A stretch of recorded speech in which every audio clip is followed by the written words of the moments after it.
na namang araw at isa na namang panibagong video na naman tayo mga minamahal kong tagapanood ng Katukad Vlog. Nandito ako ngayon sa tabing baybayin ng Pamilacan Beach. So ayun, bali ang gagawin namin guys ay magtutur kami sa mga sa dolphin. Mag-watch dolphin kami ngayong araw na to at yung mga kasama ko nandito. Bali so anim kami at yun ang aming gagamitin na pag dolphin watch. At syempre hindi na rin mawawala guys yung yung ating pamimingwit. So ngayon low tide tayo ngayon guys. So bali ito yung way para makalabas kami doon sa malalim.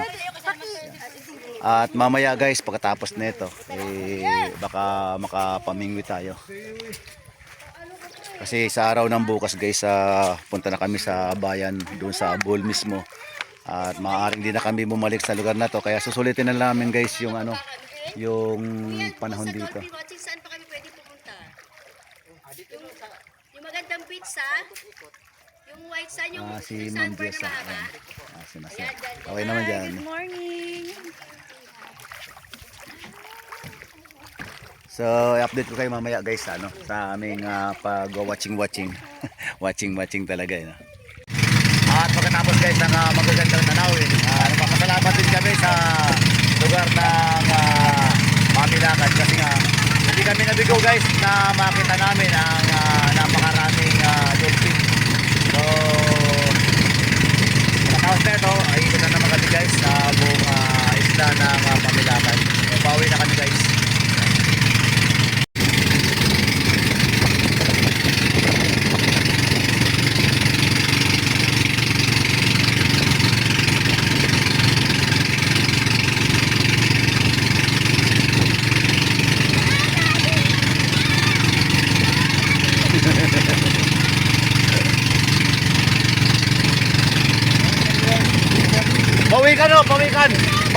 Pawikan.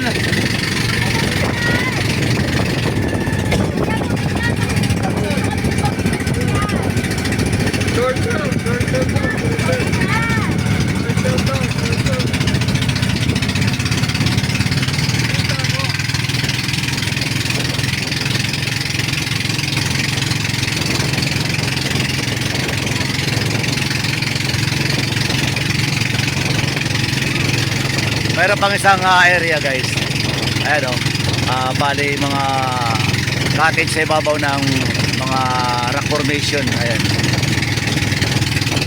May marami pang mga dapat palang puntahan dito sa sa Pamilacan Beach Resort.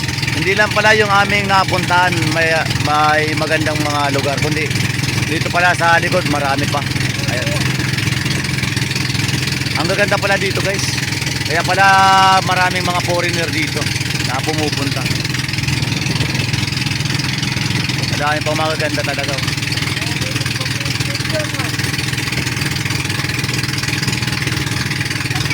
So mamaya guys, pagkatapos namin ito, bali mamimingwit kami mamaya. Baka ako na lang yung mag-isa na mamingwit. Kasi nga anong oras na? Few moments later. Mamimingwit ako guys. Sana mayroon kaming makuha at hanap na rin kami guys ng ng sea urchin dito.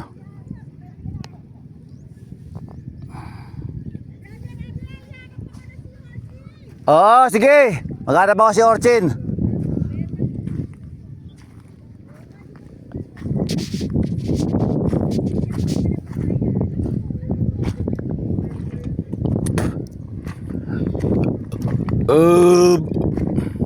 May ibon pa guys So naghahanap daw ng sea urchin yung aking kasama at gustong makakain. Paghahanap tayo. Hindi tayo makapag-concentrate guys sa ating sa aking pit fishing. Gusto nila ng makakain ng sea urchin.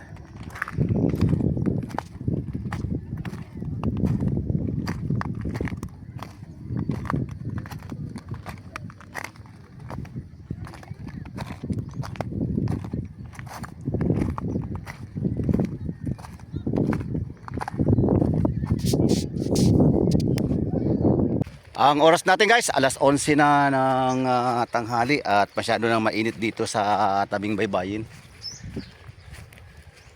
Wala tayong na kuha gaano kasi yung ating pinagpwestuhan guys, bali mga pinagdadaungan ng mga ng mga turista. So yung mga yung mga isda bulabog na.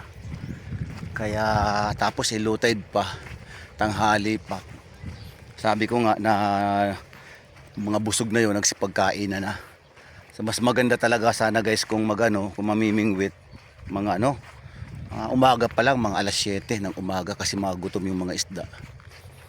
So sayang, may pinuntahan kasi kami pero okay lang, sulit naman yung aming pag dolphin watching namin kanina. So pauwi na ako guys, bali kumakalam na sikmura ko, gutom na ako. Ako na lang ang naglalakad guys dito sa sa dalampasigan. Ayan, ako na lang. Yung iba kasi kumuha ng mga shell, yun ang pinang-ulam nila. Kaso bukas hindi na ako makakakuha ng mga shell kasi nga bukas 23, bali pupunta na kami ng Bohol. Doon na kami mag-stay kasi iikutin namin yung yung lugar ng Bohol para makakita ng mga magagandang tanawin doon katulad ng Chocolate Hills, yung Tarsier, tapos may mga falls daw, tapos may mga sunset na tinatawag nila. Hindi ko alam kung ano yun, pero pag dating namin doon saka na namin makikita guys yung mga sinasabi nila. Tapos ang kagandahan guys, bali punta kami ng Siquijor sa mga kilalang mangkukulam at mga aswang. Pero hindi naman totoo yun guys, hindi naman. Shoutout nga pala sa mga taga Siquijor. Love you mga taga Siquijor. Ayan. So bali doon ang aming punta sa araw ng bukas. Pagkatapos sa 24 uwi na kami sa Bohol at doon kami mag-check-in. Ikot-ikot ng 24, 25, then 26 kasi guys, bali uwi na kami 26 ng ng hapon. Ay hindi, umaaga pa lang alis namin sa araw ng sa pizza na 26. 9 o'clock pala, 9 o'clock AM pala ang aming flight. So yun, maagang maaga kami aalis. Kaya kailangan sulitin na namin guys yung yung aming yung aming gala, pagliliwaliw. Tanghali na talaga guys.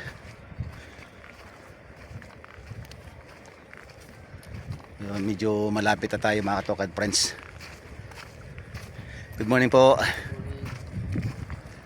Malapit na kina Ate Nida, no? Yun, yung may kubo dyan, ba yung may dyan? Oo, yung malaking kubo. Oo, malaking kubo. Okay, thank you po.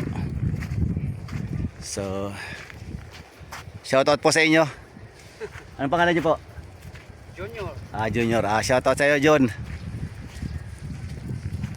Dito ka rito po talaga kayo? Oo, sir. Sige, bye-bye po. Bye-bye. God bless po. Grabe. Ako na lang mag-isa dito sa sa dagat. Ito yung mga tubig kapag nag-high tide, umabot yung tubig doon, siyempre naiimbak yung tubig. Tapos kapag nag-low tide na, ayan, nangyayari diyan. Yan katulad diyan, nagkakaroon ng parang kanal, pero tubig po 'yan. At nauubos yung tubig doon sa taas.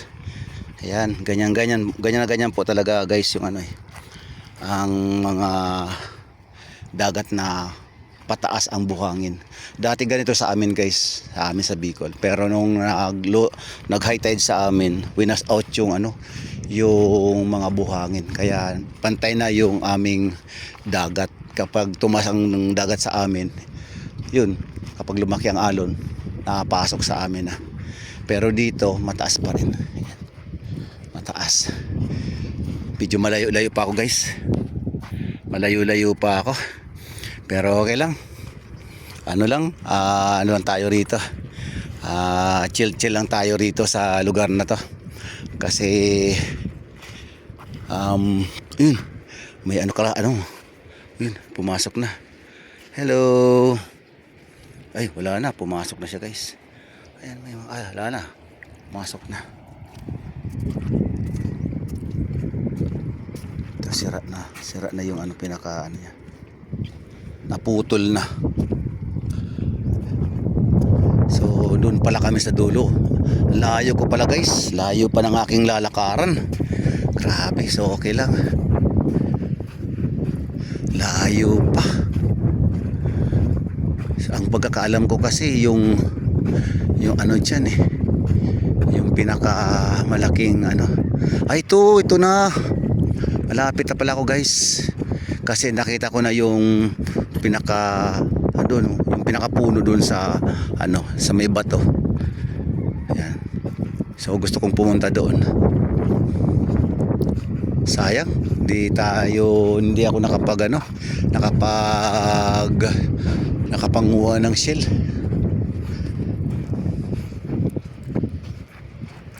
Malapit na pala ako, guys. So ito yung palatandaan ko pa na tawag ba rito, yung pahingahan. Kasi kung resorts yan, grabe, guys, ang laki-laki ng resorts yan. Yung beach, hindi resorts. Beach pala. Ay, ano ba yung sinasabi ko? Bali cottage pala. Napakalaking cottage pala. Ayan. So dito kami dumaong nung nakaraang araw.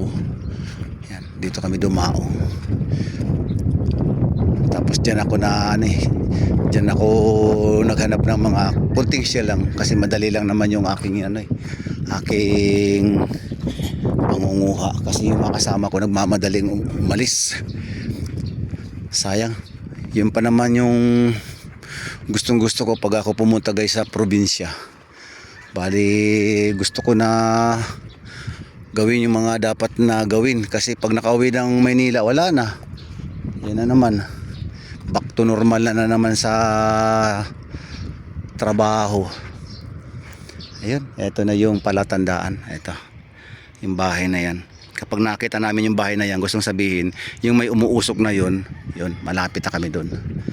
Kasi mayroong birthday dyan So shoutout nga pala kay Nanay Nida na nagdadaos ngayon ng kanyang 70 years birthday. So dito muna ako, guys. Tambay muna ako dito. Na lang. So tuloy na tayo doon, guys. Tuloy na tayo.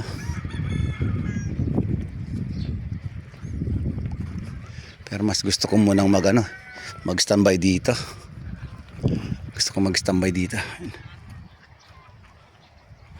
Masarap magtambay.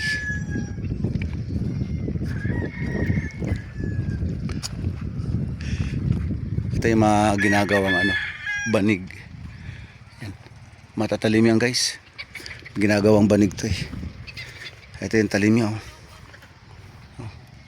May matatalim siya, guys. Yan. Sabi ang mga tao dito mapipera, kasi nga dahil sa mga foreigner na pumapasok dito. So magpapahinga muna tayo, guys. Pahinga muna tayo. Si tatay sarap ng tulog. Nakatulog siya dito. So dito muna ako, guys. Pahinga muna ako. Kumusta? Wala akong nahuli. May kumagat isa, tanggal naman. Tanghali na kasi. Sarap matulog dito, no? Mahangin. Kumain na po kayo? Hindi pa.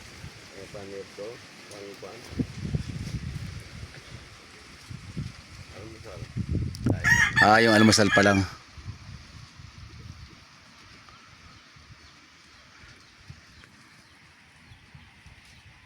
A few minutes later. Malakas na hangin, Ang lakas ng hangin. Grabe, nakita mo yung tatakbuhan yung mga ano, oh, nililipad yung mga seaweed. Oh. Ooh. Ang lakas ng hangin, guys. La. So gala-gala muna tayo, guys. Medyo makulimlim yung panahon. Gusto ko marating yung lugar na yun, oh. Yun. Gusto ko makakita yung mga dapat makita sa lugar na yan.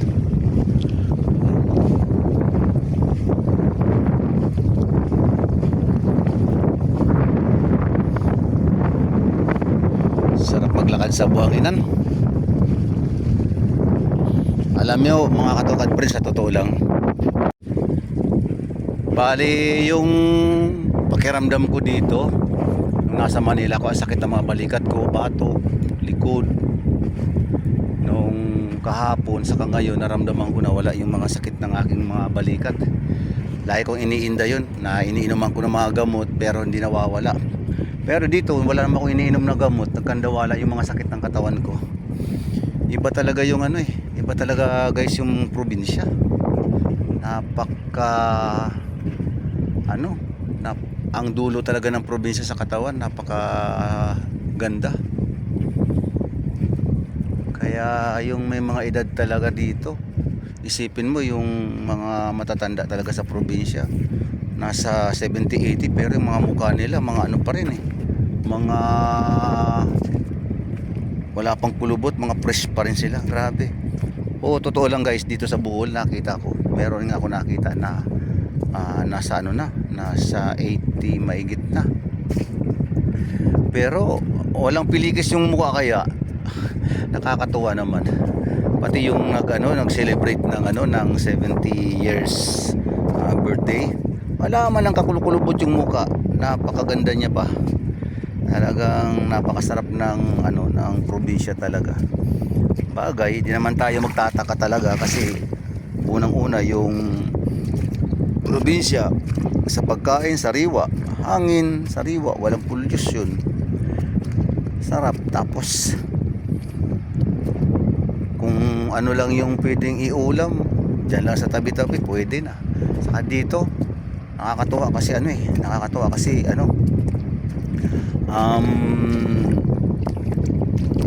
marami pang shell dito sa lugar na to Makakuha ka lang ng mga isang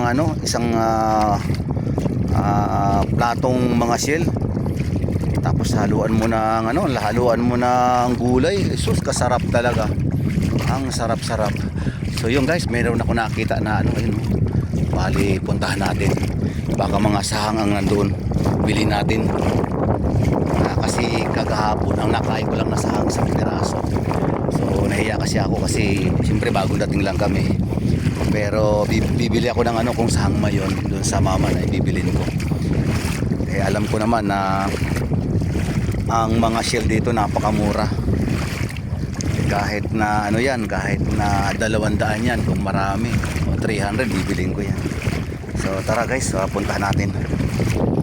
Sana guys benta sa akin para bago kami umalis mamayang gabi ay pwede kong lutuin. Kahit lang laga, kasi yung kagahapon nilaga lang. Pero mas masarap sana guys pag pag mayroong pag ginisa.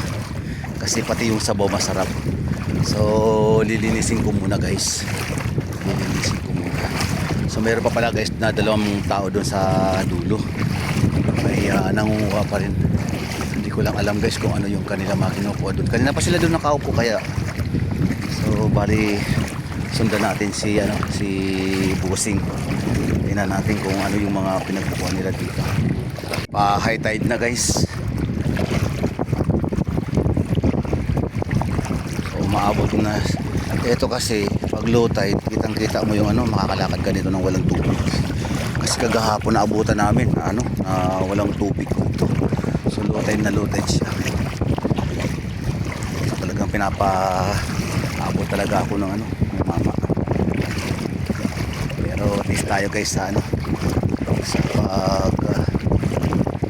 sunod maabot lang natin siya guys. Kasi alam ko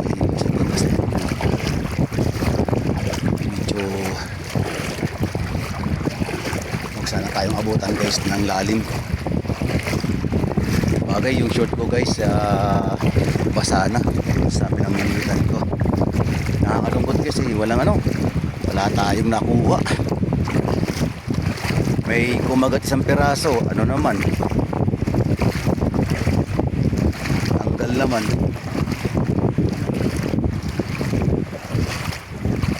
Few moments later. Yung mga malalaki, hindi mo ano kumalaman. Sige.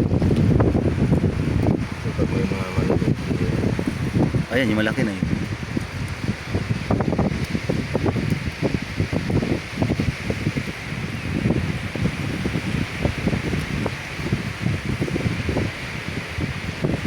Pumunta sila kanina dito eh, wala na sila nakain eh.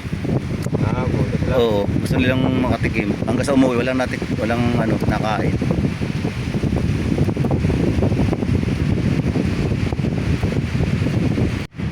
So ito yung guys, bali tinanggal mismo yung tatanggal mo na yan ay yung mga bituka. Ito, higupin mo lang. Lagyan mo ng kunting suka. Ayos. Riba ito.